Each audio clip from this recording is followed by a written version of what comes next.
Hi everybody, welcome to Davey J Today. I'm your host, Davey J, and today we are going to talk first impressions of No Time to Die. Davey, Davey, Davey, Davey, Davey, Davey, Davey, Davey, Davey, Davey, Davey, Davey, Davey, Davey, Davey, Davey, Davey. No Time to Die was supposed to come out, I believe, right before COVID started. Super early. I think it was February or March 2020 is when it was slated to be released in the United States, at least. I stand to be corrected, but this is one of the first of many films affected by COVID. And I always felt like I was never going to see this movie. I was so excited to see it after seeing Spectre, which felt like forever ago, and that was a great film. And then to hear also that this is going to be Daniel Craig's last time suiting up as James Bond, right? And so here we are now. I am in the AMC Southdale parking lot, fresh out of the Dolby Cinema here in Edina, Minnesota, and I would like to tell you a little bit of how I feel about this film. So I'm going to start with just a quick summary for the first 2-3 minutes here and try to keep it spoiler free. And then I'm going to go into spoilers after about 3 minutes. So you've been warned. Okay, here's the spoiler free part. I was really looking forward to this movie, and so when I got there, I really didn't know what to expect. Obviously, when you see a movie and you're a movie buff like myself, you look up who the cast is going to be. And we got an all-star cast. We have, of course, Daniel Craig returning once again as James Bond. A lot of people love Daniel Craig, and I think he did a great job as Bond overall in his tenure as James Bond. However, Pierce Brosnan will just always be that Bond to me. And I know a lot of people love Sean Connery. There are people that love Timothy Dalton. And even people that love Roger Moore. And I can't blame them for that. It's almost like I see a lot of the people who love their certain Bonds.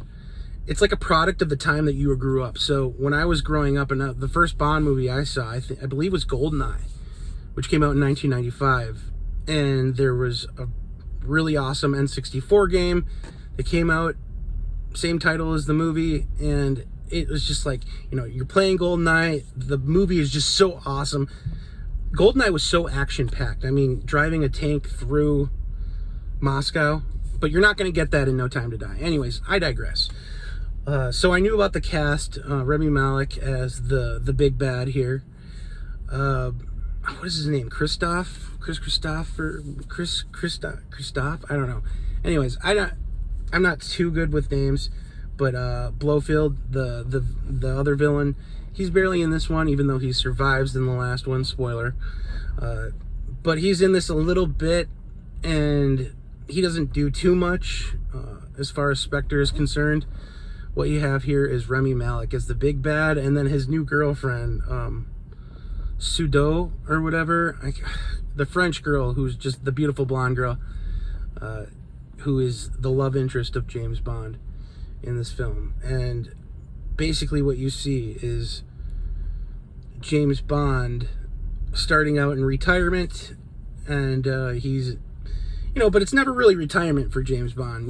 He always he's like, I'm hanging it up, and then all of a sudden he's getting shot at all over the place, and he has to somehow take control of a helicopter, and but yeah, so it's never really fully vacation for Bond. But so we got him on vacation, then everybody's attacking him, of course, and the sweet title scene, and Billie Eilish with this beautiful No Time to Die intro song. I love that song. I think it's one of the best songs, if not the best. She did such a great job performing No Time to Die. Excellent. If you haven't heard it already, go check it out on Spotify. And boy, does that girl have some pipes, I'll tell you what. However, okay, so Rami Malek, I'm going to go into spoilers now. It's been about 3 minutes, so now let's talk spoilers. 3, 2, 1, you've been warned, spoilers. Let's get this out of the way. James Bond has... You discover James Bond has a daughter in this movie. Very different than all the other James Bond films. Let alone, they start the film with him basically with the same love interest as the last movie. And I think there are maybe one or two other movies where they started the next Bond film with the same love interest, if I do remember correctly. It's just different, though. I feel like he's really in love. He's not just sleeping with these women and like sleazing around like he was in the earlier Bond films, like Connery, Roger Moore, and the like, you know, the early Bonds. And it was just kind of cool to see James Bond being content with being in love, and I think that's really a new, unique thing to explore in the James Bond universe. And then Rami Malek, who's the new big bad, I thought he was okay. I don't think he's he's not like the greatest villain since... He's not the greatest thing since sliced bread, I'll tell you, know. I just don't think he was the greatest. I feel like he was underused. And what I mean by that is Rami Malek has this like amazing long stare. Like when he stares at you, it's like you go into this other... He has this like on screen. He's not like the biggest guy in the world. He's just a shorty in real life. But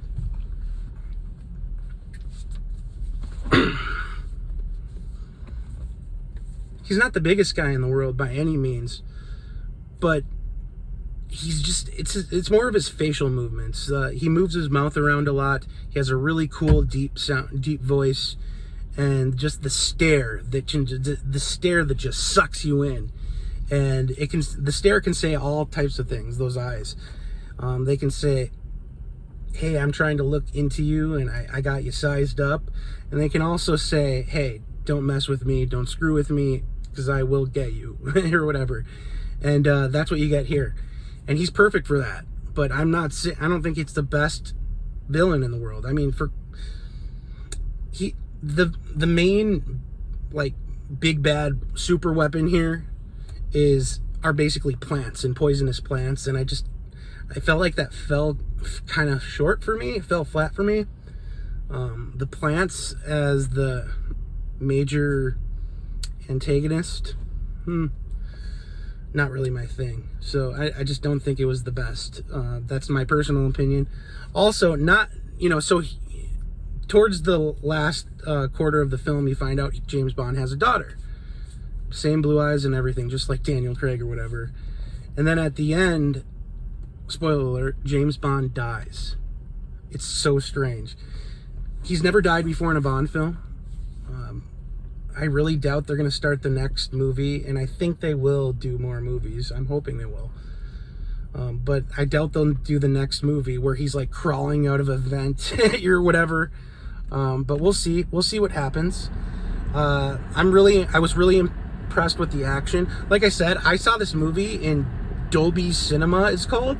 So I paid a little bit extra for a premium movie experience. And what that means is that I basically was able to sit in this beautiful, kind of a smaller theater, but it's equipped with Dolby Atmos, so there's subwoofers and a bunch of extra speakers in the ceiling, and the whole thing is matte black because they're concerned that in other theaters where there's different colors and different sheens and shines to surfaces, if it's all black, then it will absorb the color better. So it's more of a better visual experience. It's also really cool that they have these 4K projectors, and it makes for a very cool, crisp 4K picture, extremely clear. The blacks are very vivid, and the colors and contrasts are just, they shout. They just grab you. And the fact that the surround sound is so immersive that when there's like an explosion, your seat will vibrate. I mean, it's really cool. It's that immersive. So I really appreciated that. A ticket costs about $19-20 for this, depending on where you get it from. But I don't go to movies that often, so I thought, why not pay for a little more premium experience? And that's what I got here. And you couldn't pick a better film than No Time to Die or action-packed James Bond film. And which reminds me, the action in this movie, second to none. It's amazing. And It was exciting to see all these fantastic stunts, lots of car stuff. James shooting into windshields, killing people, and then hitting a rock or a jump and flipping cars, and James like kind of jumping out of the way. I mean, playing chicken with like 2 or 3 different vehicles that are coming from all angles. I mean, it's just awesome. I feel like I'm fanboying right now, which I kind of am. But yeah, so I'm not going to reveal too much more. Where do I rank this with the other Daniel Craig movies? I can hardly even put this up against all the other James Bond movies because it's so different. It's almost like with Casino Royale, when they brought Daniel Craig on as the new Bond, they almost like rebooted the whole James Bond franchise, if that makes sense. So it's so different nowadays. But so I'd say that what I would say is that Casino Royale is the best. Spectre is probably the second best. Let me see. Skyfall, although really good, is the third best. And then I'd have to say Quantum of Solace was just terrible. That movie had so many script issues. Ugh, it was just terrible. It felt like it was written in like 20 minutes and was turned in like right away without having any other drafts or anything or people to look at it. Between that and the Star Wars Episode 1 script, I mean, come on. So yeah, Quantum of Solace, is at the very bottom for me. While Casino Royale is at the top. I'd probably put this right after Spectre. I think it's a little bit better than Skyfall, and just a tad bit, I don't like to use the word worse, just a step below Spectre, if that makes sense. So, but then again, I loved all these movies. I thought they were great, besides Quantum of Solace. They all had something to offer in the James Bond universe, and it was really cool seeing James Bond and his tenure, seeing Daniel Craig and his tenure as James Bond. I thought he did an excellent job, an exceptional job playing James Bond, and just getting us into that new world of James Bond, the modern world of James Bond. And the guy, I can't remember the actor's name, but the guy who plays Q this time around, super highly involved in the movies.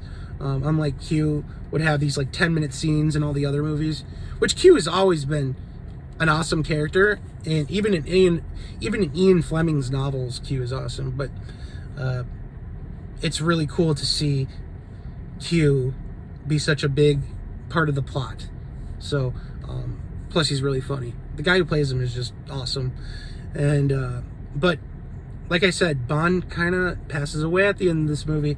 Supposedly, they don't show a body or anything, and usually when they don't show a body, that doesn't always mean that they're dead, right? So we will see what happens. Apparently James Bond has a kid.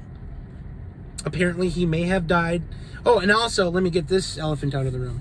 There was another person who plays 007. And it's a woman. And that may be a big deal for some people, but I think she did a fantastic job. But I feel that the actor who played the new 007, I thought she was rather mild, to put it nicely.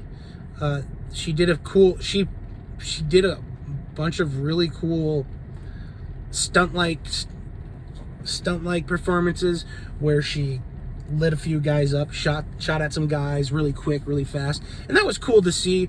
But as far as being written for, the words and the just the sentences and all the weird dialogue that she has, I wasn't a huge fan of the female 007.